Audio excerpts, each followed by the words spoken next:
Halo ekspor, dalam kesempatan kali ini kita kedatangan salah satu ekspor yang memang sudah malang melintang ya di dunia manufaktur. Beliau berlokasi di Bogor dan insya Allah dalam kesempatan di ekspor kali ini beliau akan berbagi pengalaman dan juga pengetahuan beliau bagaimana sih ruang lingkup, continuous improvement maupun operational excellence dalam keseharian dan bagaimana bisa mengoptimalkan setiap sumber daya yang kita miliki untuk bisa meningkatkan produktivitas. Ya, selamat datang Kang Agus. Selamat datang Kang Adit. Assalamualaikum warahmatullahi wabarakatuh. Salam sehat selalu.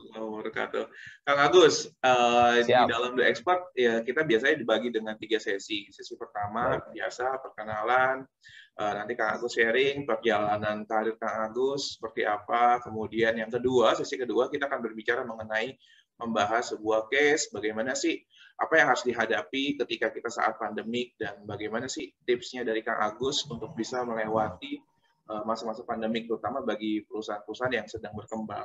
Dan yang ketiga, sesi ketiga kita ada yang namanya three rapid question atau pertanyaan cepat.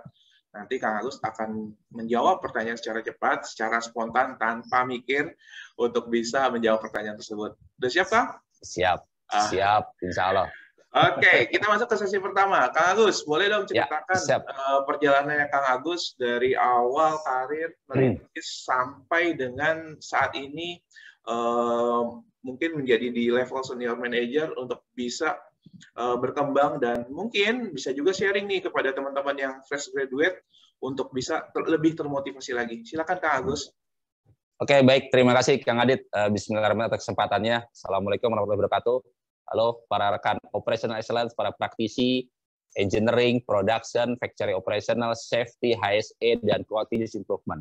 Karena di sanalah semua operational, seperti kalau kita 10 jari, ini posisi departemen, divisi-divisi yang harus saling merangkul. Nah, itu yang menjadi basically, kenapa dulu setelah lulus SMA, saya dulu dari kuliah, bukan sekolah umum Pak, saya dulu dari Madrasah Aliyah Negeri Pak. Saya mondok di Bandung, di Linggar Jatinangor sana, perlu saya sebutkan karena di sanalah awal perjalanan karir saya, orang tua karir kehidupan yang menurut saya sebutkan. Yang pertama adalah pendidikan umum dan pendidikan agama itu harus combine. Apapun itu agamanya harus ada ruhnya jiwa itu, nggak hanya secara IQ tapi secara SQ-nya Pak. IQ, EQ itu normatif generally, tapi bagi orang tua saya adalah IQ, EQ, and spiritualism. Ya, kalau zaman sekarang seperti Pak Ari Ginanjar 165 ISQ. Saya juga bersertifikat itu juga, Pak. Setelah saya bekerja.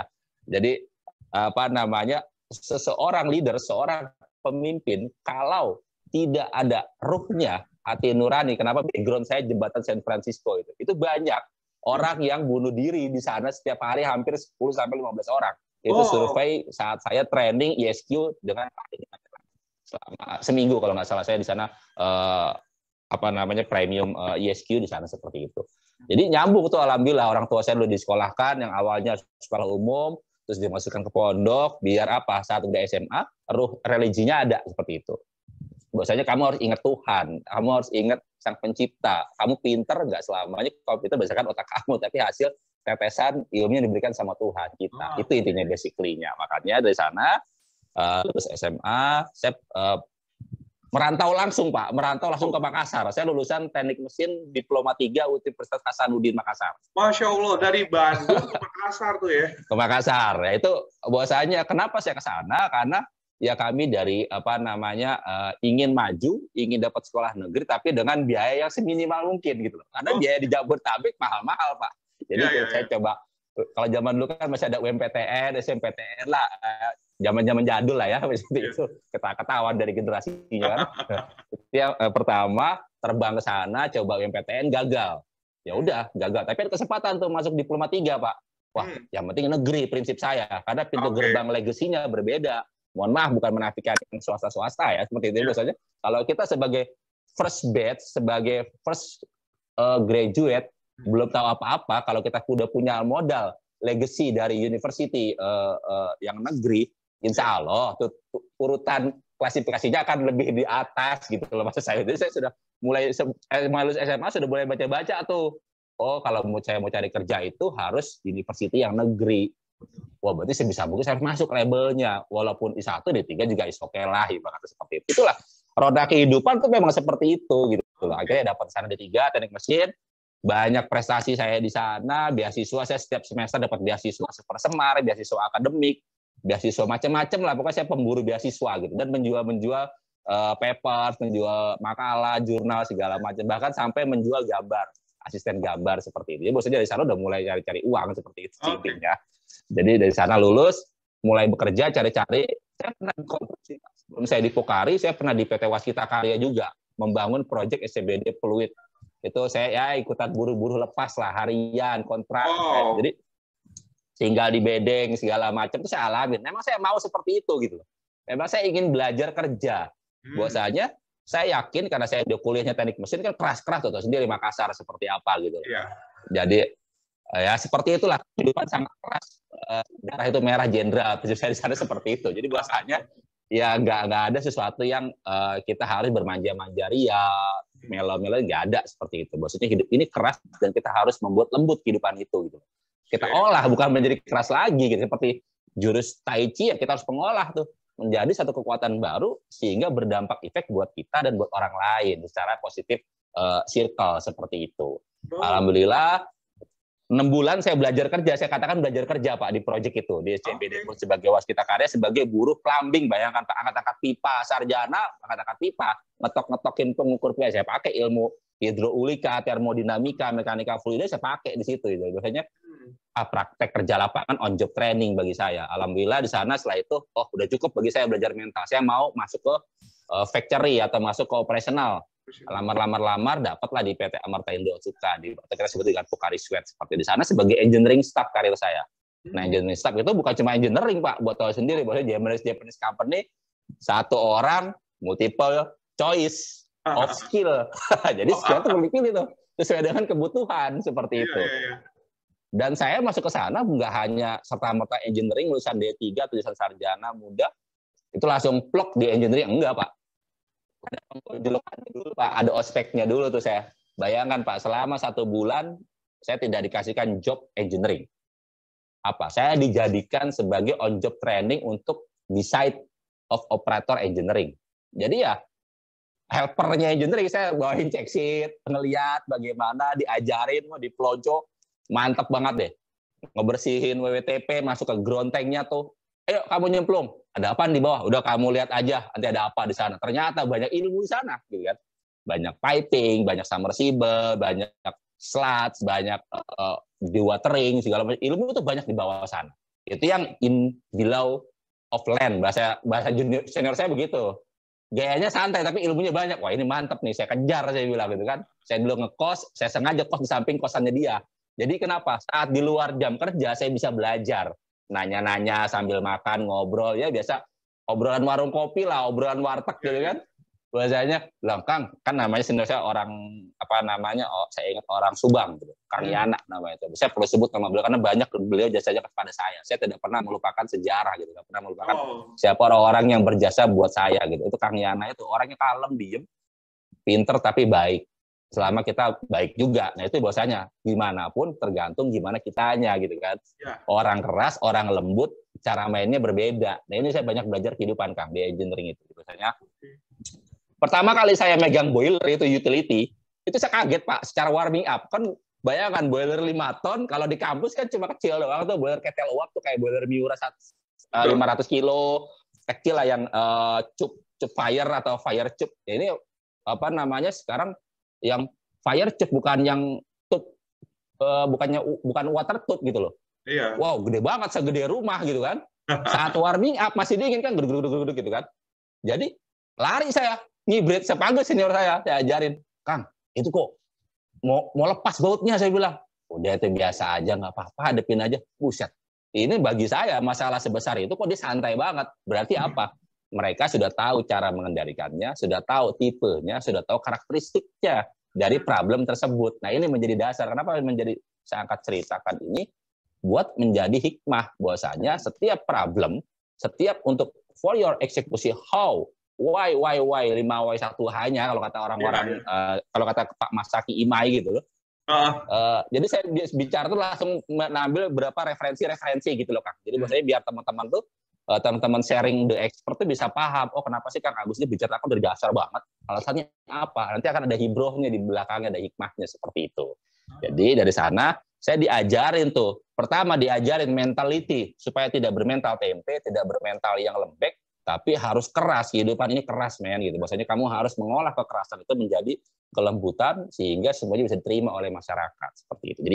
Jadi saya belajar banyak, teliti di sana, belajar engineering, semua utility saya makan habis, Pak. Baik dari WTP, water treatment plant, waste water treatment plant, dari kompresor, dari genset, dari chiller, dari recycle water, charge water dari teman-teman expertnya langsung PT Ruchika, itu dari orang Jepang, ahlinya banget.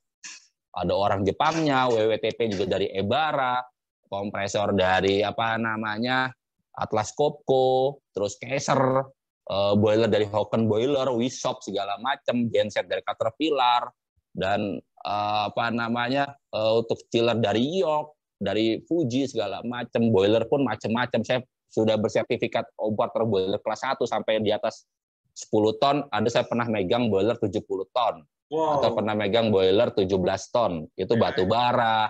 Saya mengalami konversi energi untuk pemakaian bahan bakar. Nah, zaman satu saya engineering, saya sudah diajarkan bagaimana kita mengolah masalah menjadi solusi dengan biaya seminimal mungkin. Nah, itu kan teori dasar dari Lean Six Sigma, dari TPM, Total Productive Maintenance, dari apa namanya Pak Masaki Imai Kaizen, berubah menjadi yang baik, better to change, atau misalkan perbaikan berkelanjutan. Jadi saya ngalamin zaman operator atau engineering staff itu, dari bahan bakar solar, saya ingat banget tuh kalau nggak salah harga 5.700 mahal, jadi 7.000. Si Jepang ini pengen konversi, masuk ke MFO, Pak. Marine fuel oil, itu kayak aspal. Masya Allah. Yang tadinya nozzle burner 0,5, 0,1 saya aman, ini nyumbat terus kan. Bagaimana solusinya? Ya kamu bersihkan. Kapan? Ya before after, atau CIP, atau COP, cleaning on process. Bayangkan, Pak. Bapak ada boiler 3 atau 2. Harus di cleaning saat on progress, on process. Kita lihat steam heater itu pressure-nya masih 8 bar, supply ke dalam 5 bar, berarti masih balance, masih ada stock prepare, saving, atau misalkan idle pressure 3 bar. Berarti selama 3 bar itu habis, berarti cleaning boiler nozzle yang mampet itu selama 3 bar itu dihisap ke dalam. Bayangkan. Dan saya harus menjaga waktu below 10 minutes, you must be proper again for supply steam to production unit. Bayangkan, harus 10 menit di bawah, kalau nggak apa, can cooler, karena kan pasteurisasi Pak, buat Pocari Sweat itu, di bawah 10 menit reject semua. Berapa kerugian? 500 juta hilang, bayangkan. 500 juta tahun 2006. Saya kerja mulai karir 2006, bayangkan Pak, 500 juta kalau dikonversikan sekarang berapa ratus juta, bisa jadi bisa miliaran, bisa seperti itu. Bayangkan, saya harus kalau nggak salah speed record terbaik saya cleaning boiler, kita sampai ada kompetisi Pak, bayangkan sama Pak. Kamu bersihin boiler berapa menit, kamu saving ini berapa menit, cleaning ganti changing filter water RO berapa menit, sampai ada ya sama kita lah, sama engineering satu ada kebanggaan. Kalau kita mah gampang, gue 10 menit, 5 menit, saya bahkan 3 menit kayak bilang. Wow, gimana caranya? Ya berlatih lah tiap hari, tiap shift seperti itu. Bahwasanya di sana sudah mulai increase mengeksplor, oh kita harus memecut diri kita sendiri, kita harus belajar diri kita, harus kita pecut. Bahwasanya ya kita sendiri ya akan menentukan diri kita berada di posisi apa gitu, di posisi mana gitu. Kita memantaskan diri, itu yang sering dikatakan sharing, karena di sana di Pocari kita hampir setiap minggu ada namanya TNA activity Pak, training need analysis. Jadi ada training di akhir minggu, apakah itu Kamis atau Jumat. Jadi kan ini Japanese company dia harus build the people before you build or make the product. Wow, itu Six Sigma banget gitu kan logikanya. Jadi bos, itu kalau operator engineering atau engineering staff harus menyelesaikan studi engineering training dalam 3 bulan, harus berapa training, ada skornya, ada Pak buku catatannya kayak kita model SMP SMA itulah, ada kartu kontrol pencapaian training kita setiap orang, dan itu alhamdulillah makanya di CV-nya banyak trainingnya. Baik training eksternal ataupun internal, dan itu saya lahap habis. Dan saya saking sering dicekokin bahasanya, kayak kita awalnya kan ngap juga gitu kan. Awalnya dikasih training, kok lama-lama enjoy juga ya dikasih training, kita terus diri merasa tidak nyaman menjadi kebutuhan gitu loh. Bahwasanya saya ingin mencapai skill sana, saya lihat job desk-nya. Oh, berarti saya harus butuh ini. Saya harus belajar. Sampai saya biaya sendiri Pak training. Sering saya biaya sendiri.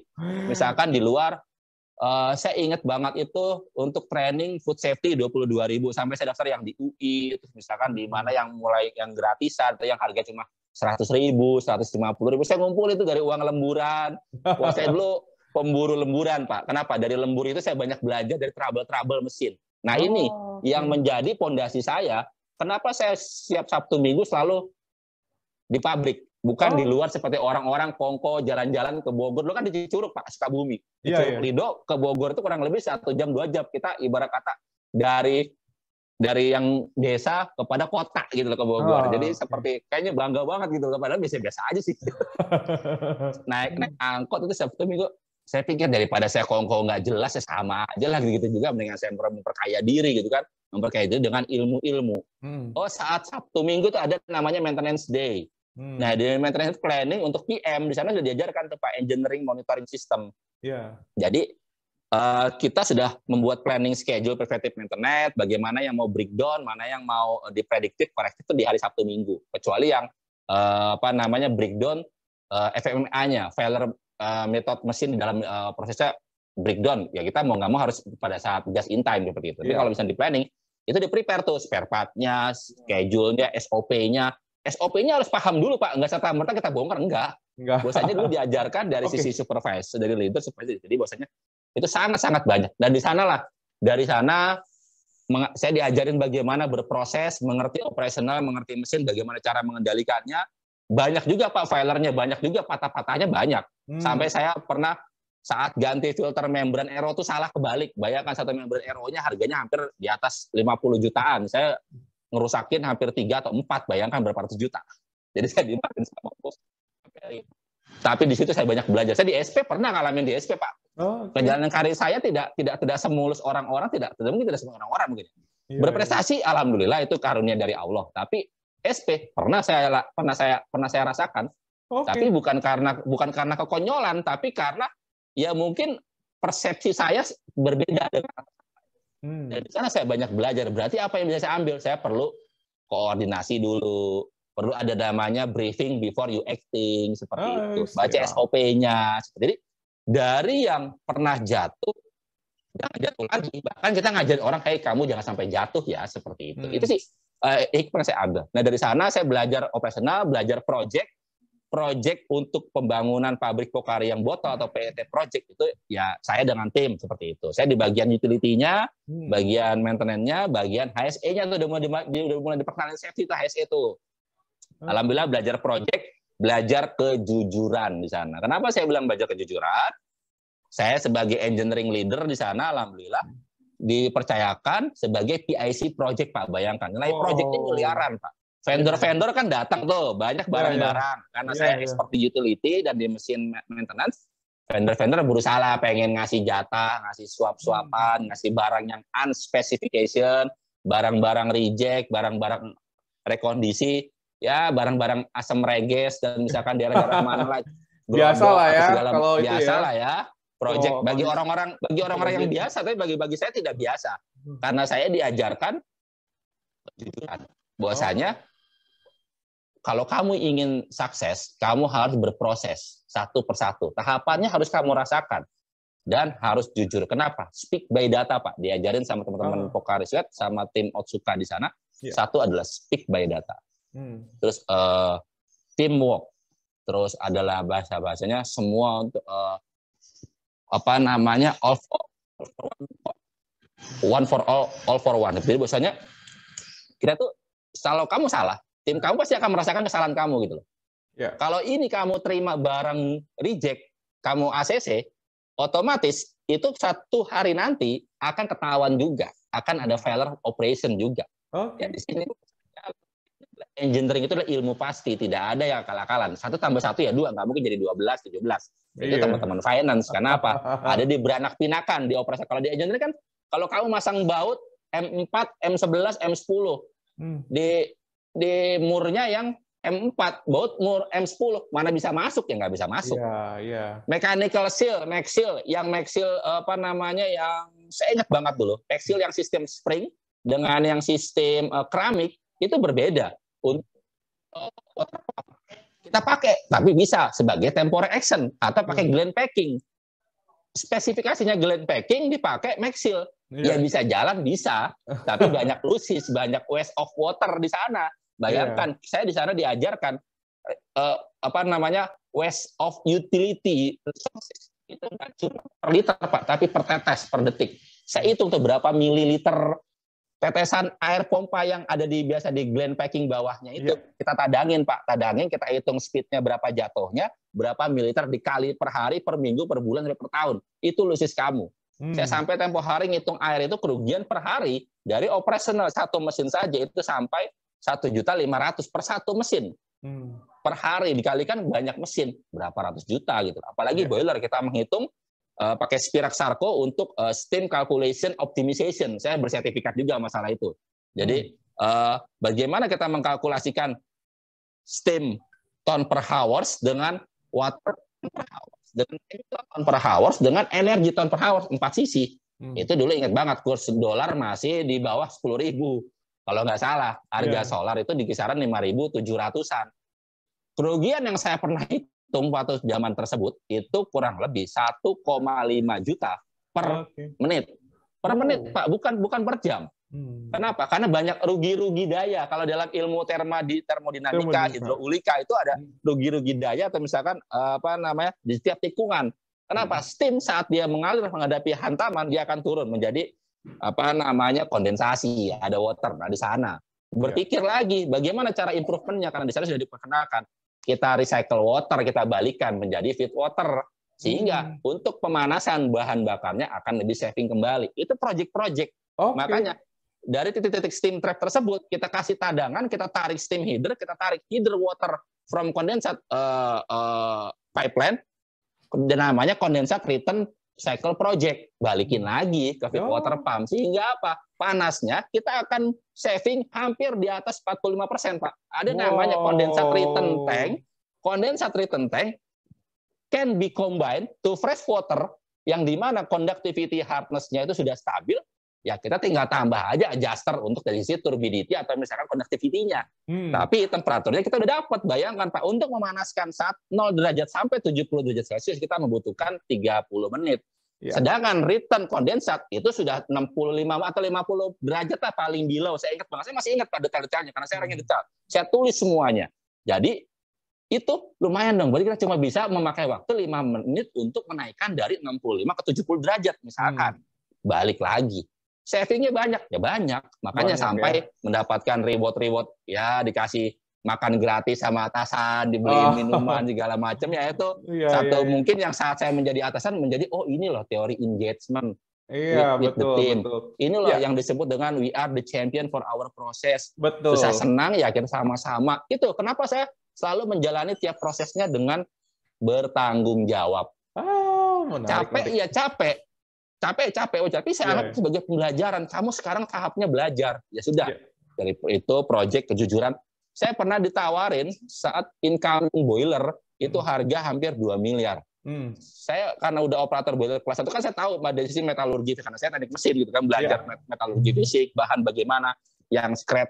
Saya tahu itu inside pipe atau inside valve yang bagus tidak bagus dengan cuma goresan tangan doang, Pak.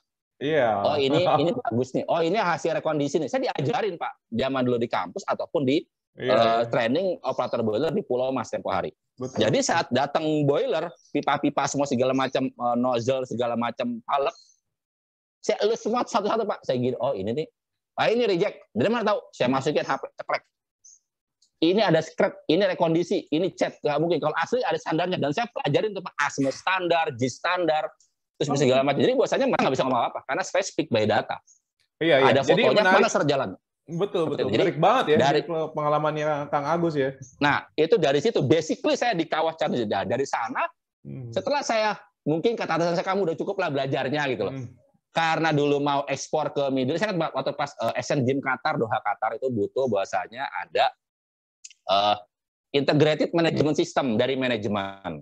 Jadi harus ada food safety, harus ada ISO 9001, ada ISO 14001, environmental management, ada OSAS. Kalau dulu OSAS, kalau sekarang ISO 45001 untuk sistem manajemen occupational health safety management system. Dan GMP standar itu harus diintegratedkan, dan itu harus SGS kalau nggak salah dulu tuh. Tidak diakui pada saat itu. Saya nggak ngerti alasannya kenapa, karena pasar di sananya requirement vendor untuk ekspornya harus seperti itu. Makanya dipilih dari manajemen 3 orang. Saya ingat banget dulu tuh. Dari proses produksi, dari operasional, dari orang HSE memang lulusan HSE FKM UI, dari engineering. Nah, terpilih dari engineering ini saya, Pak. Alhamdulillah. Saya juga nggak tahu gitu loh. Saya orangnya frontal, saya orangnya rame, berisik, tapi speak by data. Ayo, kenapa rame? Karena saya ingin tahu gitu. Saya ngejar orang terus gitu. Kalau yang sekarang mungkin orang mengejarnya, kalau dalam teori managing people saya training setelah saya jadi manager, itu namanya hiu biru, Pak. Namanya blue shark management. Jadi banyak tuh, Pak. Dulu saya belajar. Saat saya berada di posisi manager, ini tuh maksud teori ini. Ini. Nyambung, Pak. Antara jari yang kiri dulu saya tawas cendera di muka dan belajar, jari kanan saat saya sudah di posisi manajemen, ketemu, ini tuh untuk manajemen ini tuh untuk manajemen ini. Alhamdulillah saat saya jadi manajer, ini teori managing people ini, ketemu orang-orang.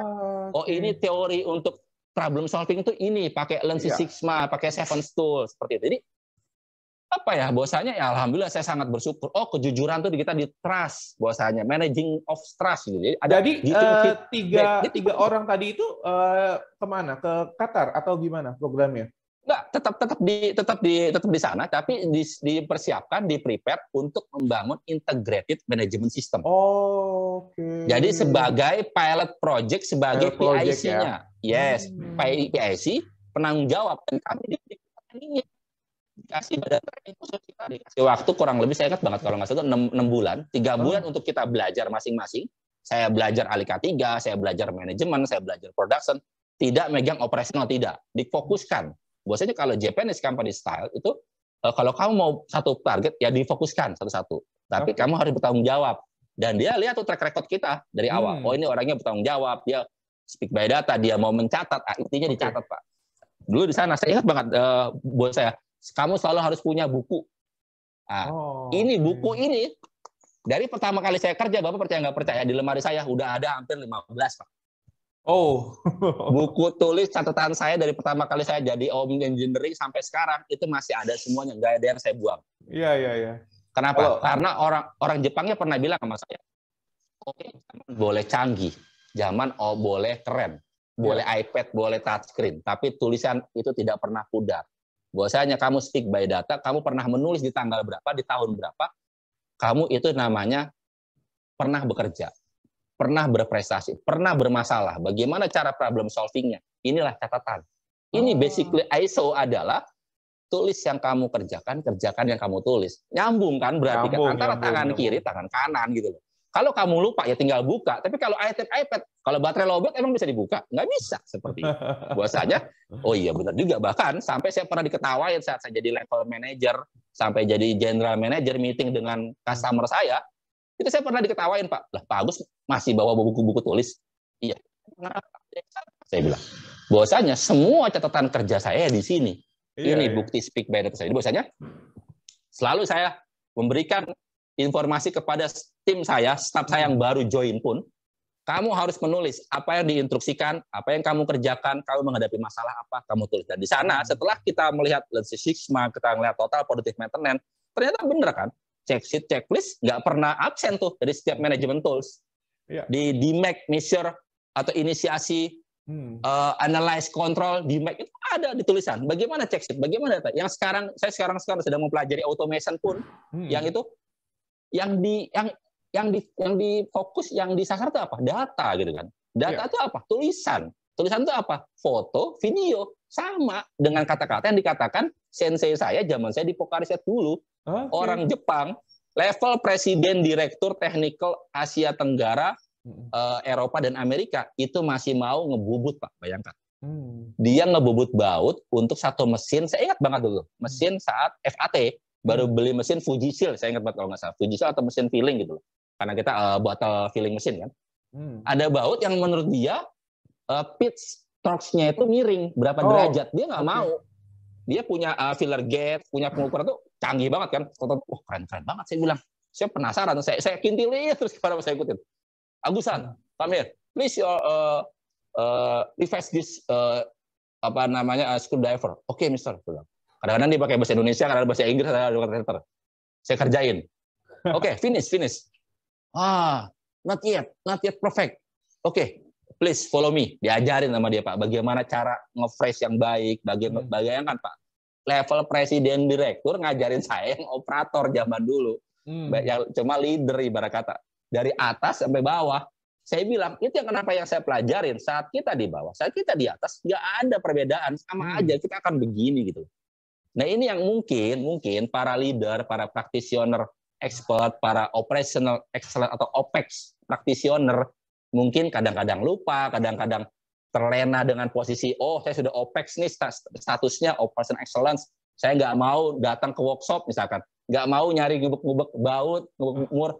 Bayangkan loh, level presiden direktur, dia langsung ganti baju yang tadinya baju rapih menjadi baju workshop, baju wear pack, baju overall.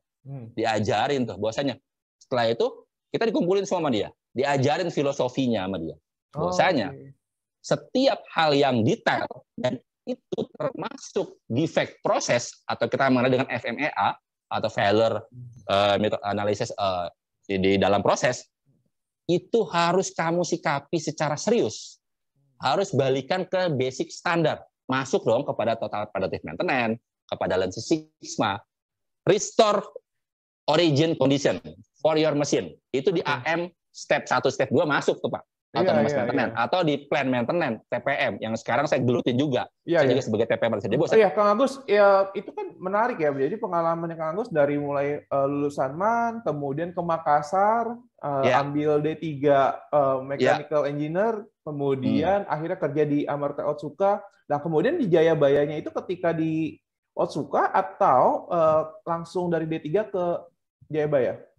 Nah ini Pak, saya dari sekolah Mechanical Engineering Hasanuddin University, kerja tadi di project belajar kerja lagi di Pokari selama hampir kurang lebih engineering saya 3,5 tahun, HSE saya di kurang lebih 2 tahun, kurang lebih 5 tahunan. Itu kuliah sambil kerja Pak, saya di ekstensi. Bayangkan. Extension ya.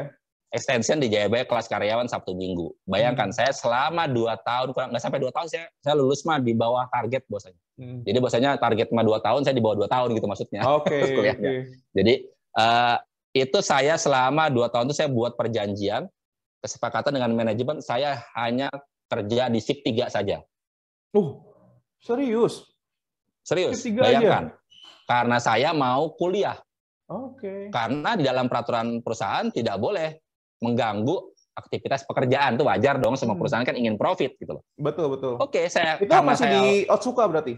Masih di Otsuka. Jadi saya kuliah sambil kerja dan saya buat kesepakatan kerja hanya shift 3 saja. Dan tidak boleh ngambil jatah misalkan libur. Karena di sana memang sudah 4 grup, 3 shift gitu kan. Jadi liburnya cuma 1 kali. On off ya. Jadi on off seperti terakhir posisi di sana. Jadi intinya adalah ya kita harus berkorban untuk kita menjadi sesuatu yang sukses. Dan saya enjoy, nggak ada masalah. Dan teman-teman pun mensupport bahwasanya saya tetap on time masuk jam 11. Saya ingat banget tuh. Dari Jayabaya naik kereta tuh atau dianterin temen yang kerja tinggal di Depok, Jalan Raya Bogor, jalan-jalan kenangan saya lah itu, Pak. Diboncengin motor, pakai angkot jam 9:30 di Bogor, di Sukasari, di Elos dulu, bahasanya Elos kan. Sekarang udah Plaza itu kan. Di Elos naik angkot ke Cicurug, bayangkan itu mepet-mepet absen harus jam 10:50 harus sudah absen.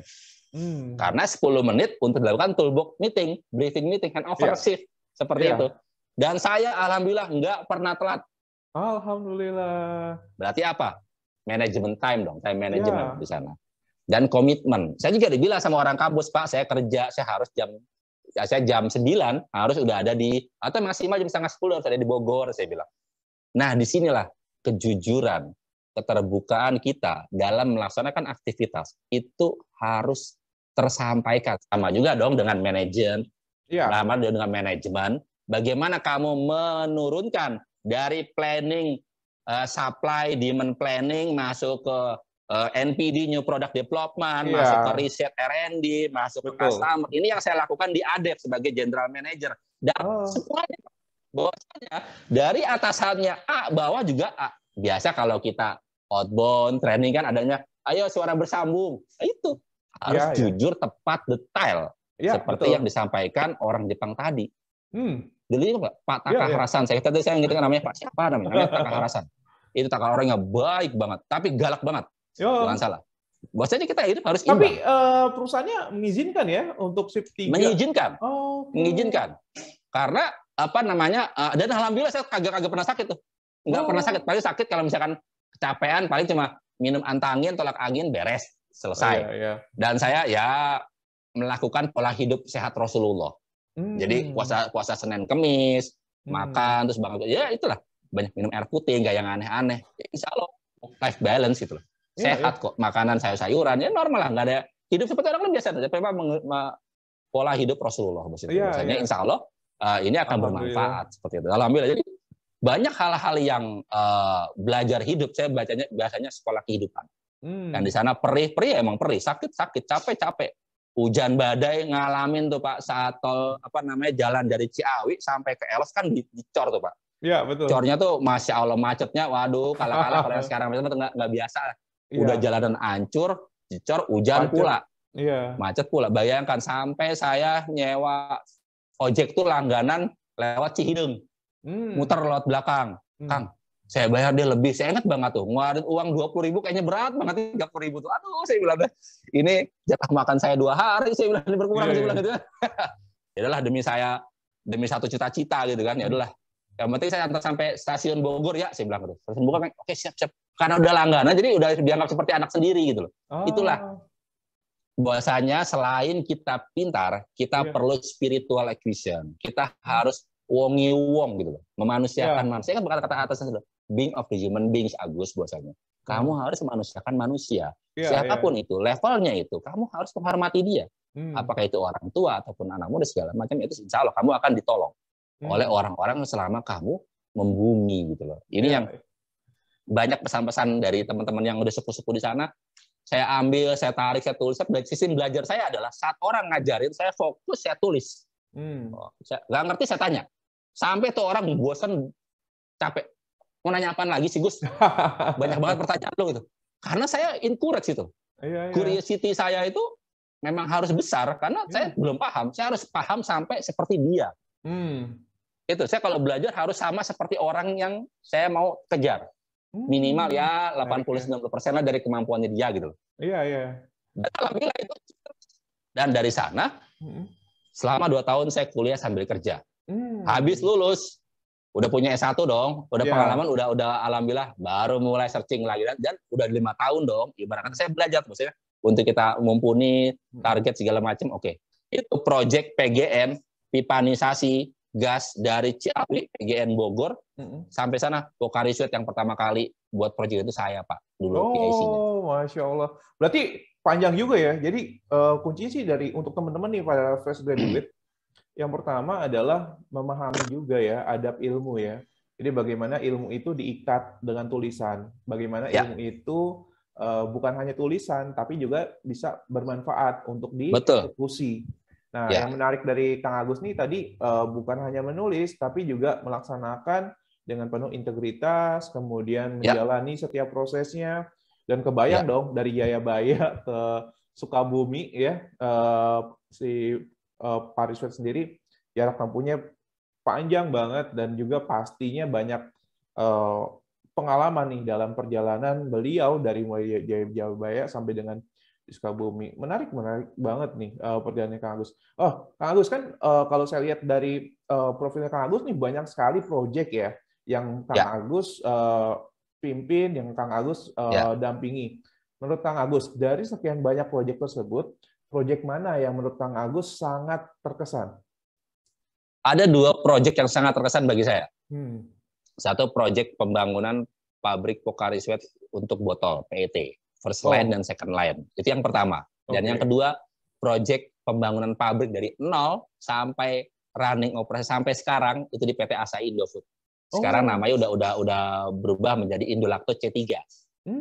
Karena dulu joint venture-nya selesai sehingga diakuisisi oleh Indofood secara keseluruhan seperti itu. Berarti dulu sebelumnya sama Asahi ya? Sama Asahi, saya di Asahi Indofood karena saya di under manufacturing-nya. Jadi di Sukabumi juga di komplek Indolacto seperti itu. Sip. Jadi tetangganya Yakult sama tetangganya UC 1000. UC 1000 itu tengah-tengah. Jadi dari tanah kosong berbukit, cut and fill seperti sama dengan Pocari seperti. Jadi tahapannya adalah saya belajar benar-benar dari nol, blueprint, PNID buka sama kontraktor. Ingat banget zaman saya di Pocari dulu tuh Jaya Obayashi, Jaya Sinar, sama Taikisa. Perusahaan Jepang semuanya. Ada satu lagi Iadeko. Iadeko sama Indo Nakano 5 kalau nggak salah. Alhamdulillah saya banyak belajar CSMS di sana. Contractor Safety Management System secara nggak langsung. Learning by doing. Dari ilmu yang pernah saya dapat di ALI K3 Umum di pusat K3 nasional atau di Pulau Mas, pusat training center K3 di sana. Saya gabungan tuh antara tangan kanan, tangan kiri, teori dan praktek dengan expert yang sudah berkecimpung di dunia konstruksi. Saya banyak nanya, saya walaupun sebagai manajemen kontrak atau MK-nya lah dalam proyek itu ada namanya MK, ada MR seperti itu. Kalau di ISO kan MR manajemen, kalau kita MK manajemen kontraktor atau manajemen konstruksi, perwakilan dari owner penanggung jawab PIC project. Betul. Saya tidak memposisikan saya sebagai sebagai bos itu enggak. Ya saya sebagai rekan. Kalau memang lebih tua, saya bilang, Pak, ajarin dong Pak. Malah saya yang bawain minuman. Jadi bahkan biasalah. Kalau kita ingin berguru, kita kan harus bawa sesuatu gitu loh. Bawain minumannya, bawain makanan. Saya belajar dari sana. Jadi dari sana, bahwasanya kita membangun engagement kan. Kita membangun komunikasi dengan orang dengan orang-orang yang sudah punya ilmu, kita ingin menimba ilmunya. Berarti apa? Kita perlu ada adab di sana, perlu ada etika di sana. Nggak serta-merta mereka akan menurunkan ilmunya, Pak. Ilmu proyek itu kan nggak ada di kuliahan, mungkin kalau saya bilang. Ilmu di kuliahan hanya teori-teori, misalkan pengaspalan, metalurgi fisik. Tapi kalau di konstruksi, itu kita berhadapan dengan, mohon maaf, orang-orang yang level pendidikannya dari bawah sampai atas. Ada yang dia lulus SD, SMP, SMA, D3, S1. Bayangkan di sana kita mengontrol people di sana. Bagaimana kita menerjemahkan, ini plumbing ini harus 40 derajat, harus 30 derajat. Lah kalau orangnya nggak ngerti derajat-derajatan, dipasang aja itu kan. Iya betul. Berarti bagaimana cara kita memodifikasi informasi, paham di level S1, D3, SMA, SMP, SD. Bayangkan, dan di sini ilmu managing people, ilmu bagaimana sambung kata atau memodifikasi komunikasi biar dipahami dari sebagai level. Oh iya Pak, ini kalau misalkan 90 derajat, siku we dipasang gitu. Lah kalau barang sudah. Tapi kalau misalnya ojo ngono beh, iki piye gini. Nah, jadi saya perlu belajar berbagai bahasa. Perlu belajar bagaimana geografis dia. Orang ini orang mana? Oh, dia sukanya apa? Dia maunya apa? Diomongin saat waktu apa? Bekerja nggak hanya praktisioner, Pak. Bekerja itu 80% human error secara Deming teori, secara iceberg teori, itu Henrich teori, saya ingat banget dulu pelajaran safety. People's 18% for human error. Bayangkan. Sama dengan teori Lean Six Sigma, Pareto diagram atau TPM atau Kaizen 80-20 kan sama seperti itu. Betul. 80 kesalahan dari 20% defect, 20% human error. Sama pemasangan plumbing, masang pipa segala macam. Kalau dia nggak paham iki pasangin arepe opo toh? Aku orang mudeng ya, Be. Ya wis kene tak kasih tahu. Diajarin. Saya harus ke lapangan gitu loh, pakai bahasa-bahasa yang dia paham. Tapi kalau misalkan saya pakai bahasa this must be ngomong apa toh Cak? Aku kurang ngerti sampai ngomong apa. itu bahwasanya menurut saya pribadi, inilah kebahagiaan kita bekerja sebagai operational excellence. Kita harus pembumi, kita harus down to earth bahwasanya seperti itu. Bahwasanya banyak usulan-usulan, ya ini saya bilang VOC dalam TPM atau VOC, voice of customer, suara dari shop floor atau TPM yang biasanya menyebutnya suara dari shop floor. Itu dia yang tahu, itu dia yang benar. Makanya ada suggestion, idea for suggestion, ide-ide brilian datang dari orang-orang yang memang tiap hari megang pekerjaan itu gitu. Pak, ini nggak bisa Pak kalau 30 derajat karena ada bangunan ini, pipa ini mestinya ada di sini. Kalau kita pasang siku atau nyerong, 45 derajat bahasa dia nyerong, Pak. Iya, ya. Kalau kita kan biasanya kan oblik gitu kan. Kalau dalam ilmu menggambar teknik itu oblik teori gitu kan. Tampakan kodok segala macam 40 derajat mata elang. Dia enggak? Iya. Itu bukan iku be, iku nyerong samping, nyerong kanan. Nganan ae wis pokoke ngono wis. Aku wis 10 tahun pengalaman mau semok pipa wis ngene kuwi. Ya wis ikutin dulu ya. Belajar. Tongkrongin. Ora iso ta? Iki tak ajari. Iki lainnya iki miring. Ini namanya 45 derajat. Nah, di sana cara-cara kita mentransfer knowledge, Pak. Dari pemahamannya dia, bahasa atau komunikasi sesuai dengan pengalaman yang dia terima saat dia belajar. Iya. Dan itu akan dia bawa. Nah, saat kita bekerja, kita harus kebermanfaatan value added for other people gitu. Betul, Masa dia mau begitu terus sih, ya kita perbaiki dong, dia tim saya loh. Dia juga harus sama saya minimal, ngerti lah istilah-istilah. Oh ini. Jadi yang menarik dari Kang Agus ini di dalam proyek eksekusi ini lebih ke arah bagaimana Kang Agus bisa melihat ya, memetakan si A, si B, kemudian komunikasi yang cocok, komunikasi yang tepat sehingga sampai gitu ya, Kang Agus. Sampai. Karena apa? Untuk kita percuma meeting blueprint konsep kurva S project itu hanya 10 orang kan dalam ruang meeting. Yang di lapangan ada 1.000 orang, Pak, bayangkan. Betul. Untuk masang pondasi, cut and fill, landfill, terus flooring atau misalkan execution, terus sinar X, projection. Kalau Jepang tuh ngeliat keratan nggak capek-capek. Coret. Coba kalau orang kita dielus pelan-pelan. Beda kan metodologinya? Beda. Bagaimana dia paham antara yang di sini dengan yang di sini gitu loh, Pak. Iya, betul. Caranya apa? Skill of communication, skill conversation. Bagaimana kita mempengaruhi orang? Nah, ini ilmu mempengaruhi, Pak, yang saya pelajarin, Pak. Tapi untuk yang positif, bukan yang negatif. Mempengaruhi biar dia manut kepada saya untuk sistem sesuai SOP, sesuai blueprint project kurva S. Sehingga nggak ada tuh yang marah-marah. Awalnya marah-marah. Apa tuh sampean? Wong cilik ngomong-ngomongi kongkong-kongkonin aku sing tuwek. Ora iso. Wes, ngono kuwi. Sabar, satu-satu siji-siji. Aku contohin. Jadi saya bertindak sebagai role models. Saya bertindak sebagai contoh. Saya bertindak sebagai peraga. Dan saya bertindak sebagai temannya dia. Nah, di sini saya menggunakan teori mentoring, coaching, counseling, dan monitoring. Banyak teori-teori managing yang saya terapkan ke dia dengan bahasa-bahasa yang lugas. Dengan bahasa-bahasa yang mudah dimengerti oleh dia. Dan ujung-ujungnya apa? Convert. Mereka nyaman dengan saya. Mereka bekerja nyaman dengan saya. Enjoyable working. Ya, betul. Apa sih yang ingin dicapai? Kenapa saya ada title saya HSECI?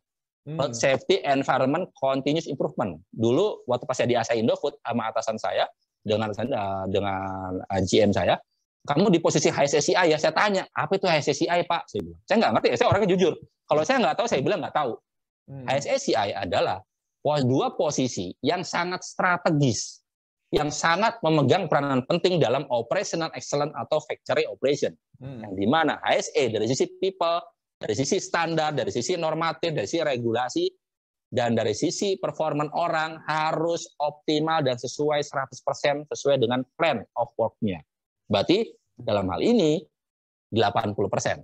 Nah, CI-nya 20%. Apa ini 20%-nya? Kalau orang ini sudah paham, otomatis akan mudah menyerap dari sistem konsep-konsep yang akan kita capai. Jadi CI itu kan cara-cara kita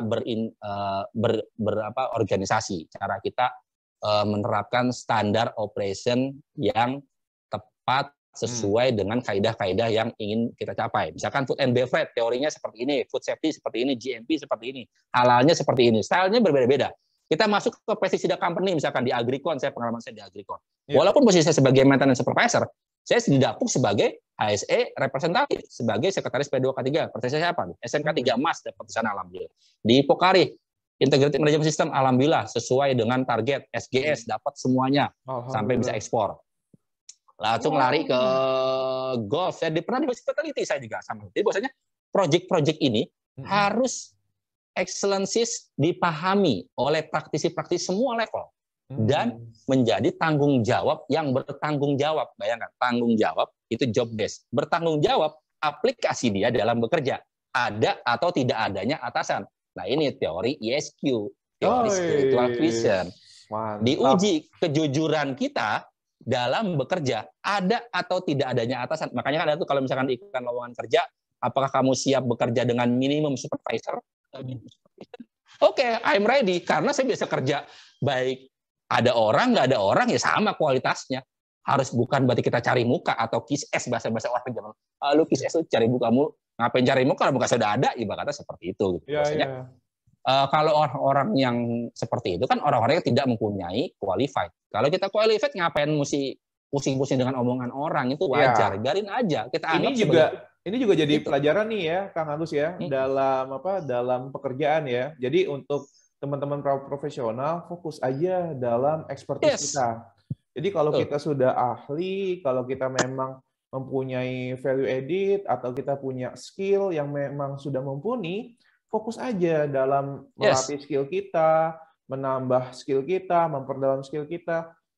Mungkin saat ini banyak sekali teman-teman yang ahli, kemudian belum mendapatkan pekerjaan. Fokus pada keahlian kita. Apa yang bisa kita lakukan, kita lakukan. Dan saat ini yang sudah bekerja, fokus aja dalam pekerjaannya. Bagaimana kita bisa memberikan yang terbaik ya, Kang Agus ya? Ya, intinya adalah kita kenapa sih ada namanya SOP, ada namanya KPI, ada namanya performance 360 derajat, 360 derajat penilaian misalkan seperti itu. Itu teman-teman sekitar kita kan melihat kita gitu. Teman-teman kita menilai kita. Sejauh mana sih performan Anda, atasan Anda, teman kerja Anda, subordinat atau misalkan service level departemen. Nah, ini saya sering menggunakan bahasa dari atasan saya diajarin tempo hari, service level departemen, Pak. Kita harus menservis apa sih yang kita support ke departemen lain. Kita sebagai engineering, pelanggan kita siapa? Produksi. Pelanggan kita siapa? Semua departemen. Kita harus service excellence kepada mereka. Dan kita harus menjadi orang-orang yang tanggung jawab dan bertanggung jawab. Gitu. Tanggung jawab terhadap SOP KPI kita, bertanggung jawab terhadap service kita. Ada namanya dalam maintenance, quality of maintenance dong. Teori TPM tuh ada tuh. IM step 3. Saya sambung-sambung gitu kata-kata biar apa teman-teman bingung. Sengaja saya bikin bingung teman-teman. Biar apa? Biar teman-teman juga mikir, teman-teman juga mencari. Resource ini bagus ngomong ngopo toh. Nyarius naon saya akan cenah. Ini ilmu ini nyambung dari ilmu sana. Biar kenapa? Biar para practitioner nggak hanya fokus belajar satu sumber saja. Belajarlah dari semua sumber, belajarlah dari berbagai pengetahuan. Karena apa? Itu akan memperkaya profesional kita seperti itu.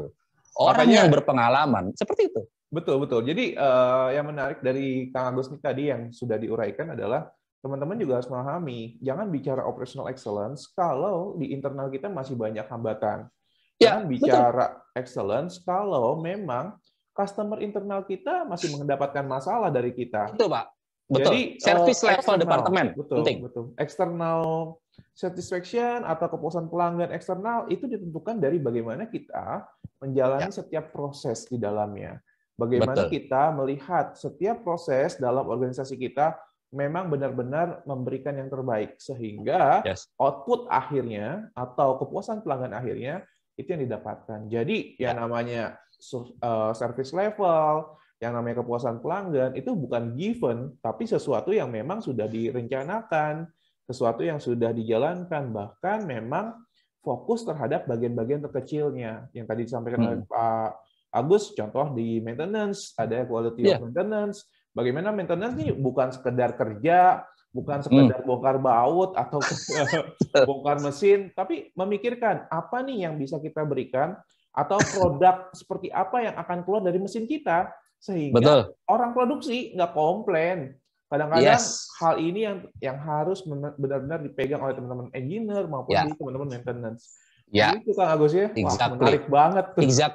Dan satu poin lagi, saya share pengalaman tipis saya nih Pak, pengalaman tipis bahasa saya. Silakan.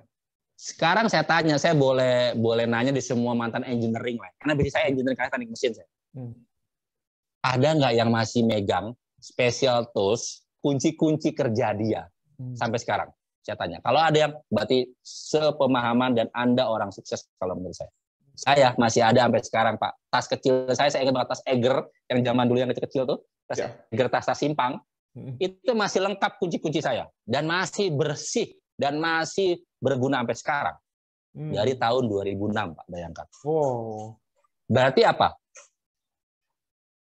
Manajemen kenapa setiap tahun harus menganggarkan pembelian tools? Ayo, catat. Kenapa biasa orang engineering ada anggaran pembelian tools. Makanya zaman saya jadi engineering manager, zaman saya di Kongguan, pas saya pernah jadi engineering manager di Serena Indo Pangan Industri, itu tools-toolsnya semenjak saya masuk, nggak ada lagi tuh alasan orang-orang beli alat kunci pas, tang setiap bulan, nggak ada. Saya bilang nggak ada. Saya pakai teori saya, cek stock of name setiap minggu. Yang hilang, ganti. Masa bodoh, nggak peduli. Pak, saya mau ini, saya beliin. Mau ini, saya beliin. Jadi, sebagai manajer, sebagai manajemen, kita memfasilitasi tim kita dengan alat-alat yang tepat guna. Betul. Ibarat kata, prajurit mau perang, kasih senjata yang sesuai dengan medannya dong. Iya. Dia medannya listrik, elektrik. Ya beliin lah test pen, tester, atau avometer, seperti itu. Engineering, oh butuhnya ragum, Pak. Butuhnya tang buaya. Bukan tang buaya, keles. Itu masih. Tapi bahasanya itu tang buaya. Ya silakanlah, saya bilang. Yang penting, ini adanya modelnya rivet. Oh itu paku keling, Pak. Bukan paku keling, namanya rivet, Kang. Ini seperti ini. Ya itu kita harus mengedukasi mereka gitu. Screwdriver ini bahasanya bukan obeng atau kunci. Kamu teh kumaha. Nah, dengan bahasa-bahasa santai mereka diedukasi. Coba kalau ini salah tahu, mereka kan sakit hati, Pak. Nah ini dalam mereka akan menjaga alat-alat yang kita berikan gitu. Dan dulu atasan saya mengajari itu gitu. Orang-orang Jepang tuh ngajarin itu. Itu yang saya pegang. Makanya apa?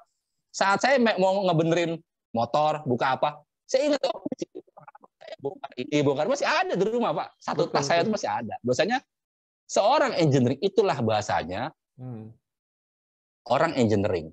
Teorinya simpel kok, Pak. Menjamin mesin tersebut kembalikan kepada kondisi awal. Satu. Yang kedua harus bersih. Betul. Cleanliness of soft floor. Dulu lantai utility saya, boiler batu bara saya, boiler MFO saya, marine fuel oil, itu bersih, lecir, kayak lantai masjid, Pak. Bisa buat sholat, bisa buat santai di situ. Kalau lagi nungguin steamnya naik dari 5, misalkan steam drop ada masalah sampai ke 7 bar, itu kan diem di situ. Lah kalau misalkan lantainya debu segala macam, ya saya batuk-batuk kan tuh. Iya, tapi betul. Saya di sana nyantai adem, karena nyantai adem enak, bersih. Dengan kita membersihkan, basically maintenance itu apa sih? Dibersihkan. Dengan kita membersihkan, kita tahu tuh ada crack nggak, ada leakage nggak, ada bocoran apa enggak, ada abnormality operation apa enggak, ada yang sudah bahasanya aus lah, bahasa zaman sekarang tuh. Padahal bukan aus, emang udah running hours-nya untuk replacement, running hours timing for namanya CILT nih, bahasa-bahasanya TPM, cleaning, inisiasi, inspection, lubrication, tightening, masuk kan seperti itu. Cuma sekarang bahasanya dikeren-kerenin aja, Pak, kalau saya bilang itu. Basically sama aja sih kalau antara. Kenapa zaman sekarang ada namanya Scrum Agile? Scrum Agile itu kalau zaman dulu kita lihatnya apa coba? Managing people. Bahasanya apa coba? 5S. Seri, Seiton, Seiso, Seiketsu, Shizuke. Itu saya dulu sebelum apalin 5S itu setiap hari kayak anak SD, Pak. Setelah belum masuk pabrik, dites. Ayo, apa 5S? Nggak apal. Mundur, apalin dulu, baru masuk. Itu cara belajar zaman-zaman dulu. Masih menerap di saya. Apa itu seri? Apa contohnya? Sebelum masuk pabrik, Pak. Itu semua karyawan harus paham budaya itu. Ya, memang kalau bicara 5S atau 5R ya, itu merupakan fundamental sih. Itu dasar dari kalau kita mau ngomong operation, kita mau bicara kaizen, kita mau bicara continuous improvement, itu dasar. Kenapa hal tersebut menjadi dasar? Karena gini, 5S itu materinya mudah, materinya gampang. 2 jam selesai. Tapi yang menjadi concern dari 5S ini adalah habit, kebiasaan. Karena bicara habit ini, nggak semua orang mudah untuk bisa merubah habit tersebut. Dan memang saya akui 5S ini bukan hanya bicara di operasional manufaktur atau industri lainnya, bukan. Tapi bagaimana kita menerapkan ini menjadi sebuah disiplin terhadap diri, lingkungan, dan juga rekan-rekan kita yang bekerja di lingkungan kita. Menarik ya. Dan yang intinya adalah sebagai seorang atasan, sebagai operational excellence, saya katakan nothing kalau kamu masih buang sampah sembarangan di area pabrik. Nothing. Kalau kamu sebagai operational excellence atau sebagai manajer atau sebagai pimpinan perusahaan atau sebagai supervisor di semua lini, nggak cuma hanya di food and beverage atau misalkan di manufacturing consumer goods, kalau kamu tidak bisa menjadi role model, tidak bisa menjadi contoh dari sistem apa yang kamu sampaikan. Karena apa? 5S itu harus menjadi wajib dari atas sampai bawah ada komitenya. Dari sana ada SS, suggestion system, sumbang saran atau kotak saran, ide saran. Itu perlu di-manage dengan baik dan harus ada reward-nya. Ada penghargaannya. Saya dulu pernah pengalaman ngasih cuma orang nyumbang saran, walaupun itu curhat, saya kasih pas 100.000. Oke. Walaupun sarannya ini curhat banget sih, ibarat kata kantin masakannya kurang enak, misalkan. Kantin semangkanya habis, itu sering. Ya, orang jelas-jelas sudah ada saya bikin EQ CDSME, productivity, quality, delivery, safety, moral, environment. Tema-tema itu saja yang akan sebagai koridor untuk SS, suggestion system. Ada. Tolong dong Pak, semangkanya di kantin ditambahin 2. Tolong dong Pak. Astagfirullahaladzim. Tapi ya itulah suara pelanggan. Nah, dari sana saya review Pak. Berarti apa? Ada ketidaksesuaian operational general affair. Ada satu isu. Kita memakainya teori gunung es saja gitu. Teori Nirmis teori gitu loh. Teori Lean Six Sigma gitu loh. Voice of customer gitu loh. Kita pakai defect initial analytical gitu loh. Betul. Jadi bahwasanya SS itu, ini curhat-curhatan doang nih Pak Agus. Oke, sini curhatan kasih ke saya bilang. Mungkin kamu dalam hati saya, mungkin kamu belum nyampe nih ilmunya saya bilang gitu. Bahwasanya mereka hanya tapi saya melihat dari the other side, Pak. Ya. Seorang leader harus melihat 1 atau 2 step ahead from your ordinate. Ya, seorang pimpinan harus selangkah 2 langkah dari membernya. Kalau sama ya bukan atasan atau itu sama jajar. Kalau atasan kan di atasnya, lebih dari di bawahnya. Ya. Kalau bawahan kan di bawah. Kalau sama ya sama. Itu teorinya. Ya, berarti, ayo seorang operasional harus asah terus, gali, belajar terus. Timba ilmu dari siapapun juga. Betul. Jujur saya aja banyak menimbu dari pos-posnya Kang Adit, pos-pos Coach Bambi, pos-posnya Kang Agus, cari Coach Dudung, macam-macam. Coach Johannes J. Pauli saya pelajarin juga bagaimana cara ini managing Pak Ari Ginanjar. Coach ini itu untuk menambah dan menggunakan cara kita mentransfer sistem, mentransfer apa sih program kerja kita di lapangan sehingga ordinat kita yang dengan multiple choice people style, saya katakan people styles, dan itu anugerah dari Tuhan loh, jangan salah. Itu bukan kekurangan, itu kelebihan. Betul. Kalau ada anak buah Anda yang nyentrik, saya bahasanya nyentrik Pak, bukan yang jelek, karena kalau dari kata kita memilihnya sudah tidak tepat, diterimanya menjadi tidak tepat, kan begitu? Ya, beda lagi. Tapi kalau misalnya kamu nyentrik banget sih, orang yang kita tuju nggak akan langsung marah Pak. Oh, masa sih Pak Agus saya nyentrik? Iya dong, kamu kan keren. Tapi sini bicara sama saya, masuk tahap coaching, konseling, 2 orang saja, jangan depan orang lain. Nah, ini zaman pengalaman saya menerapkan managing people semenjak saya menjadi level manager. Start saya zaman di Kongguan, di Asa Indofood, di Diamond Cold Storage, di URC atau misalkan di ADEF. Mulai saya gunakan teori-teori managing people, bagaimana caranya menjadi Blue Shark, hiu biru, bagaimana Blue Ocean Study, BOS, itu teori yang sekarang. Dengan Coach Armala saya belajar juga, dengan beliau. Jadi, ngapain sih pelajarin begitu-begitu? Dengan human resources saya pelajarin juga. Karena people itu, human capital, itu semuanya gitu. Iya, betul, orang, itu sama dengan mesin. Cuma ini yang bernyawa, punya pikiran, cuma itu doang bedanya. Tapi jangan sampai ada niatan, sekecil apapun, kita untuk memberdayanya. Kita harus memberdayakan, tambahin kan kawan-kawan. Jangan kannya dihilangin. Kalau kamu sebagai manajer, sebagai people operational excellence yang diamanahin sebagai pemegang jabatan, janganlah kita punya niatan memberdaya. Itu namanya negatif, tapi harus memberdayakan. Jadi bedakan aja beda ya hasilnya ya. Beda. Oh, kalau beda itu ada you open for discussion. Tapi kalau bedakan, just one word. Jadi cuma satu kata doang. Oh, bedakan. Berarti cuma untuk bedakin doang. Tapi kalau beda, dari sisi mananya ya? Oh, enggak kok, ini seperti ini. Kan ada ruang open for discussion gitu. Iya. Jadi bahwasanya tetap saya menggunakan norma-norma being of the human beings, Pak. Wow. Bahwasanya kita harus memanusiakan manusia, walaupun itu saran dari orang-orang yang mungkin dia nyeleneh gitu. Atau mungkin dia orang-orang yang nyetrik bahasa saya. Bukan orang-orang yang dia dengan bahasa kasar, oh dia nggak ngerti, dia mau nggak berpendidikan. Ya nggak boleh begitu, itu namanya kita sudah zolim bahasanya. Jangan menjadi pemimpin yang zolim. Bagaimana kita sebagai pemimpin itu menghargai tim kita. Bagaimana tadi yang menarik ya, bagaimana Kang Agus coba menerapkan suggestion system, bagaimana kita melihat apa yang disampaikan, keluhan-keluhan, curhatan-curhatan. Sebenarnya hal ini yang di-capture di dalam empati kalau kita bicara design thinking. Kemudian kalau kita bicara Lean Six Sigma, ini yang di-capture oleh voice of customer. Bagaimana kita mendapatkan suara-suara di mana kita bisa merubahnya tuh hal tersebut jadi kuantifikasi, tadi yang misalkan semangka, bagaimana kita melihat, oh isinya ternyata ada di level departemen GA. Nah ini hal-hal menarik nih untuk teman-teman The Expert untuk bisa melihat. Kadang-kadang kita menghadapi ya nggak semuanya yang mempunyai knowledge yang cukup ya. Nah tapi kalau bicara masalah tentu akan lebih mudah ketika kita bisa melihat, mendalami masalah tersebut dan kita tinggal bukan sekedar teori, tapi lebih ke arah fokus terhadap manfaat, fokus terhadap solusi apa nih yang bisa kita berikan. Dan satu lagi, continuous improvement, kemudian project apapun, bicaranya adalah untuk mempermudah, bukan menyelesaikan masalah dengan masalah. Jadi fokus terhadap bagaimana kita berikan solusi kepada tim kita, kepada member kita, kepada organisasi, dan juga kepada perusahaan.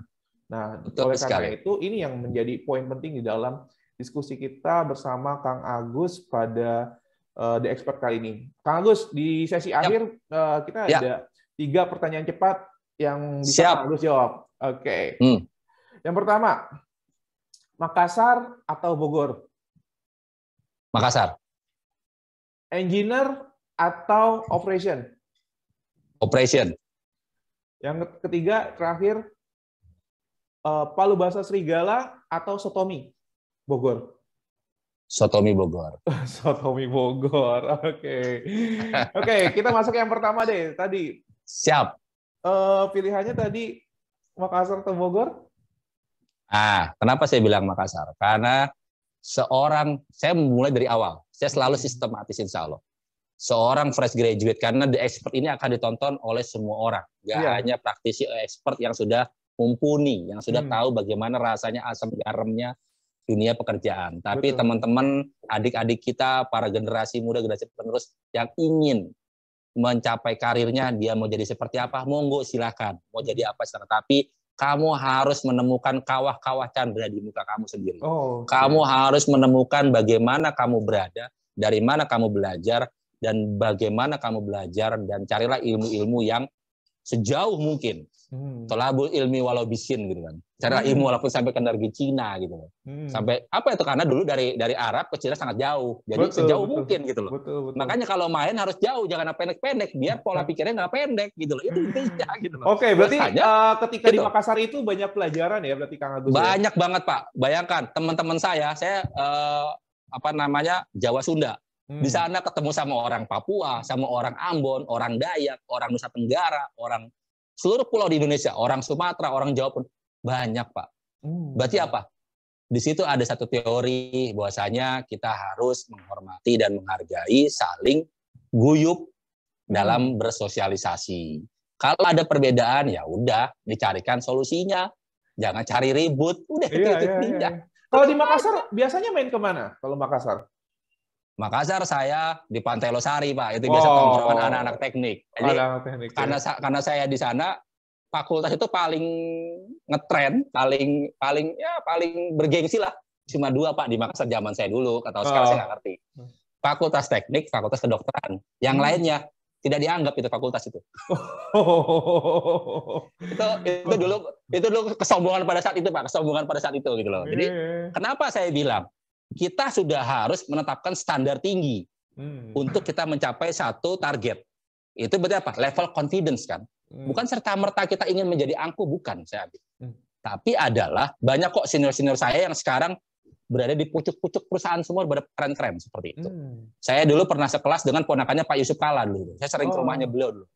Satu bangku, dan sekarang dia sudah jadi dosen di sana. Sama saya masih ya wajar lah, masih biasa dia kacau-kacau biasalah namanya zaman dulu ya. Tapi ya cuma Sip. Yang kedua, operation atau engineer? Kenapa pilih operation? Karena kalau engineer itu hanya satu point of view dalam kita bekerja. Kan masih banyak departemen-departemen yang lain. Ada departemen inti, ada departemen supporting, main departemen and supporting departemen.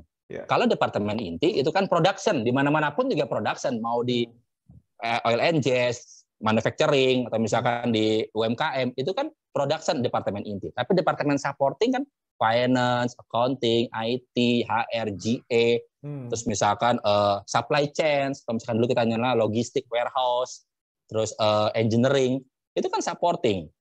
Nah, itu dibalut kita sebut dengan operation, operasional. Jadi operasi dan onal. Ada lagi kata-kata penerjemahannya beda-beda. Jadi kalau berbicara dengan saya, hati-hati diingat linguistik dan spellingnya. Dulu saya pernah belajar linguistik tuh zaman saya di pondok. Jadi maksudnya saat orang berbicara ya kita lihat dia ngomongin apa sih, ini maksud tujuannya. Jangan sampai dia hanya bersilat lidah. Ya kita harus pintar silat juga. Apa silat lidah kita? Memperkaya hasanah keilmuan. Operasional, banyak ilmu yang akan kita capai, banyak masalah yang akan kita temui, tapi bagaimana cara kita mengatasi masalah tanpa masalah? Masa kita mau kalah sama Pegadaian? Walaupun Pegadaian nggak menghadirkan solusi sepenuhnya ya, tetap dibayar kan ya? Enggak. Dia hanya menyelesaikan masalah saat itu juga, tapi besok-besoknya pusing bayar cicilannya, kan pusing juga. Kalau CI itu sampai ke akarnya, karena root cause analysis RCA harus habis. Dan itu harus menjadi habit. Kalau kita melihat sampah tumpukan WIP di proses produksi dan kita masih senyum, berarti ada bermasalah di otak Anda. Berarti ada bermasalah. Tapi kalau Anda melihat work in process, melihat waste of operational, Anda mumet dan Anda langsung pusing, Anda langsung bergerak, berarti udah sehat Anda. Kenapa? Anda sudah punya mental continuous improvement for better change for cost saving initiative program. Iya, jadi mempelajari continuous improvement nggak setengah-setengah, harus keseluruhan, harus fulfill. Kafah dan fokus. Betul.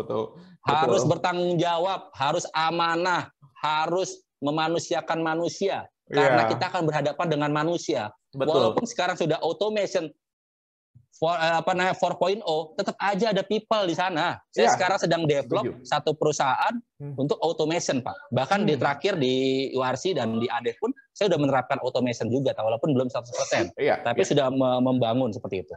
Pakai VR segala macam. Ujung-ujungnya yang saat ini sekarang saya bidani di farmasi company, itu tetap ujung-ujungnya people. Karena teknologi hanya sebagai capture. Betul. Kalau kita tidak bisa menggerakkan orang dengan baik, bagaimana data akan baik? Udah itu aja intinya. Data akan manipulasi data. Makanya ada namanya dulu AMD itu, Pak. Ahli manipulasi data itu saat ISO audit. Waduh, itu SKS. Aduh, pusing itu. Saya udah ahli lah masalah gitu-gitu. Sepertinya Pak Agus suka merapelkan tangan nih. Enggak? Kalau dulu saya nggak merapal, Pak. Cuma direbus, diminum. Oke. Iya, jadi ini sesuatu yang menarik nih yang disampaikan Kang Agus. Jadi bagaimana kita memang saat ini kalau bicara digitalisasi, transformation, automation, kita terkadang hanya fokus kepada alatnya sebenarnya. Padahal alat itu ada human yang melakukannya, ada orang, ada people yang menjalankan operation tersebut. Bagaimana kita melihat si human ini menjadi sebuah pusat sehingga adanya human center. Bagaimana orang-orang yang mengikuti, orang-orang yang menjalankan operasional kita memang benar-benar sadar, kemudian benar-benar peduli terhadap apa yang dihasilkan oleh mereka. Menarik ya Pak Kang Agus ya. Betul. Itu sih kenapa saya selalu dulu saya dalam menentukan profil LinkedIn saya mau taruh apa ya? Saya ingat banget saat dengan teman-teman praktisioner, apa ya title di LinkedIn saya bilang, adalah Operational Excellence, saya bilang. Kenapa? Saya dari berbagai industri, Pak. Saya dari berbagai perusahaan, yang dimana multiple choice disiplin sekolah kehidupan dalam hal bermanajemen. Betul. Adalah saya operasional aja, saya bilang. Dan toh saya juga sebagai pelaksananya, bukan bohong-bohongan. saya speak by data. Jadi ya saya level confidence saya ya sangat tinggi. Kenapa? Karena saya melaksanakan langsung gitu loh. Kalau Bapak lihat prestasi saya pernah ingat pernah diinterview oleh salah satu HRD perusahaan terbesar di Indonesia sampai dia meragukan CV saya. Saya boleh sharing sedikit kepada teman-teman rasioner. Kalau kita ditanyakan oleh HRD, ini benar nih training kamu segini banyak, ini benar nih pengalaman kamu segini banyak. Satu simpel yang saya jawab apa coba? Silakan aja Bapak tanyakan kepada mantan atasan saya, ini nomor teleponnya. Kenapa saya seperti itu? Kalau orang yang tidak merasa benar-benar memiliki pekerjaan tersebut, orang akan takut dong. Orang akan merasa bohong dong. Tapi kenapa? Nih Pak, nomor telepon atasan saya, silakan teleponnya tanya sama dia, saya benar nggak melakukan itu. Gitu. Kalau itu kan berarti kita apa? Open of mind. Kita terbuka, kita jujur dan apa adanya. Sehingga Anda akan berkolaborasi dengan saya, ya apa adanya. Karena saya tidak ada bohong-bohongan, tidak ada manipulasi, nggak ada bohong-bohongan apa. Sistem, manajemen apapun, semua apapun saya pernah belajar apapun, intinya cuma satu Pak. Jujur. Nah itu aja. Ya. Oke, Kang Agus terakhir pilih Sotomi. Wah. Kenapa saya pilih Sotomi?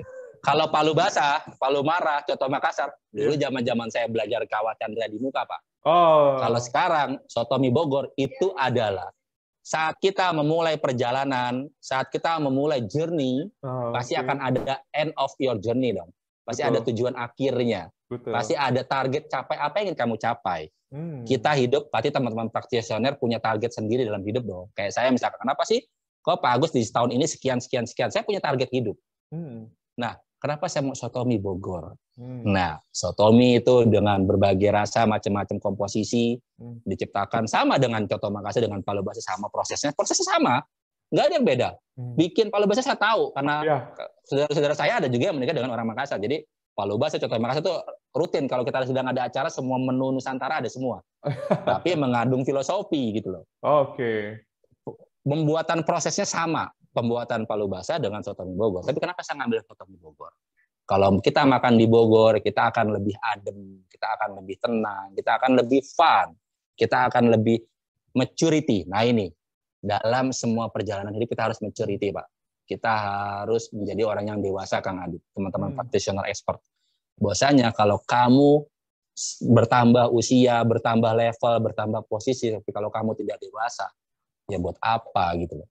Apabila teman-teman udah di usia di atas 40 tahunan, ingin mendekati usia senja, atau misalnya kita sudah merasa udah banyak ilmunya, apa yang harus kita lakukan? Ya kita berbagi lah, kita sharing, seperti hanya Kang Adit, misalnya kenapa saya sekarang memilih freelance subject matter expert gitu. Kenapa saya sekarang operational excellence gitu loh. Bahwasanya ya udahlah, ibarat kata saya berbagi kepada teman-teman yang mungkin bisa menjadi kebermanfaatan buat semua orang. Kenapa saya pilih Sotomi Bogor? Bogor adalah magnet untuk Jabodetabek dalam berakhir pekan. Dalam berholiday. Dengan suhu udara yang adem, sejuk, tenang, ya kemacetan itu udah menjadi bumbunya gitu. Jadi dalam suasana yang menjadi pembelajaran saat saya dulu di Makassar, sekarang saya di Bogor, ini adalah awal, ini adalah akhir insya Allah. Bahwasanya adalah tetap akan ada benang merah ketemunya di sini. Dan dari 10 jari saya ini menjadi pertemuan. Di sini saat saya proses 0 until 15%, 0 sampai 50%, tangan kanan saya adalah 60 sampai 100%. Seperti teori TPM, teori Lean Six Sigma. From 0 to 100 system. Jadi intinya 0 sampai 100, kamu mau capai 100 di mana? Saya ingin di Sotomi Bogor. Karena menurut saya memilih rumah saya di Bogor, ya kita pengen adem, kita pengen tenang, di dalam damai, sehingga apa? Dalam kematuritian saya atau kedewasaan kita semuanya, kita bisa memberikan kebermanfaatan buat orang semua. Di akhir adalah, mari kita memberikan value added to others people. From your skill, from your experience, from your matters, from your inners. Karena kita adalah makhluk sosial. Karena operational excellence adalah 3 kata. People excellence, process excellence, quality excellence. After that, no complaint, zero accident, zero illness, zero polutan. Nah, itu kenapa QASE, Continuous Improvement, menjadi dua mata uang yang tidak bisa dipisahkan dan harus menjadi erat mengerat menjadi Sotomi Bogor. Demikian Kang Adit. Good. Oke, terima kasih Kang Agus. Diskusi kita dalam The Expert. Nah, rekan-rekan The Expert, ada 3 hal yang menjadi menjadi inti diskusi kita pada The Expert kali ini. Kang Agus memulai merintis karir profesionalnya dimulai dari perusahaan Jepang, walaupun beliau berangkat dari berlatar belakang di Madrasah Aliyah, beliau melanjutkan di Makassar dengan mengambil jurusan Fakultas Teknik, terus mengasah dirinya menjadi seorang pembelajar. Jadi poin yang pertama dari diskusi kita hari ini adalah jadilah pembelajar sejati, dimanapun Anda, kapanpun Anda berada. Pembelajar sejati seperti apa? Terus-menerus melatih dirinya, dan tidak lupa untuk memahami adab dari ilmu tersebut, yaitu betul. Mencatat apa yang disampaikan oleh guru kita, mencatat apa yang sedang kita kerjakan, mencatat untuk bisa menjadi memori kita untuk bisa terus-menerus berkembang. Ini salah satu hal yang menarik di dalam perjalanannya Kang Agus. Yang pertama adalah pembelajar sejati. Yang kedua adalah memahami proses. Jadi kita harus tahu nih, kita harus paham proses kita. Kita harus paham sebelum kita bicara operational excellence, bicaranya adalah bagaimana kita bisa memuaskan pelanggan setelah proses kita. Proses setelah kita adalah pelanggan kita. Internal proses adalah bagaimana kita memberikan kemudahan untuk proses setelah kita. Pahami prosesnya dan berikan yang terbaik. Dan yang ketiga adalah memanusiakan manusia. Ini menjadi inti dari bagaimana kita membangun setiap proyek. Memahami manusia, mengenali manusia, menghargai manusia untuk bisa apa? Untuk bisa memanusiakan manusia. Jadi, digitalisasi adalah sebuah alat. Yang paling penting adalah bagaimana kita untuk bisa memanusiakan manusia, untuk bisa memuliakan manusia. Wah, keren banget. Betul sekali. Betul. Itulah yang menjadi target hidup saya. Bahwasanya harus menjadi yang bermanfaat. Amin, amin ya rabbal alamin. Ayun tapahu bihi seperti itu. Wow loh. Iya, terima kasih Kang Agus dalam diskusi dalam The Expert kita kali ini. Semoga Kang Agus juga dimudahkan, dilancarkan, dan makin berkah dalam setiap perjalanan hidupnya. Dan rekan-rekan The Expert, yuk segera action. Ilmunya, sharingnya sudah disampaikan oleh Kang Agus. Sekarang bagaimana rekan-rekan tinggal implementasinya. Ingat, kalau ilmu hanya sekedar ditulis, jangan lupa untuk bisa segera mengeksekusinya. Dan jadilah orang-orang yang bermanfaat. Jangan berpikir besar kecilnya kita, tapi fokuslah dengan apa yang bisa kita lakukan. Sekian, terima kasih dari saya Aditya Nugraha, dan terima kasih Kang Agus yang sudah sharing. Sama-sama Kang Aditya, terima kasih kali ini, dan nantikan di Expert berikutnya. Sukses untuk Anda, sukses untuk kita semua. Salam sukses berkah dari saya Aditya Nugraha. Terima kasih. Assalamualaikum warahmatullahi wabarakatuh.